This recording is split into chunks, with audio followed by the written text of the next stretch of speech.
Okay, kapag ang babae nagsimula na hindi ka kulitin sa text, sa tawag o chat, hindi na nagre-react sa nakikita sa wall mo o kung sino kasama mo, hindi ka na pinapansin kahit na anong gawin mo, hindi ka na chinecheck kung okay ka lang ba.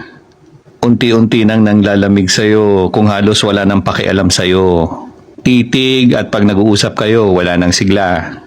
Eto chong, pag hindi na nagsiselos, kung nananahimik na lang siya. Chong, mag-isip ka kung anong pagkakamali mo.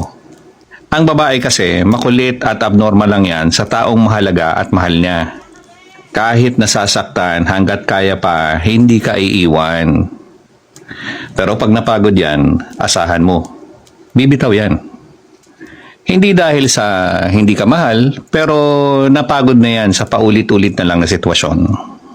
Ano man ang label ng relasyon nyo, pahalagahan mo pa rin ang babae.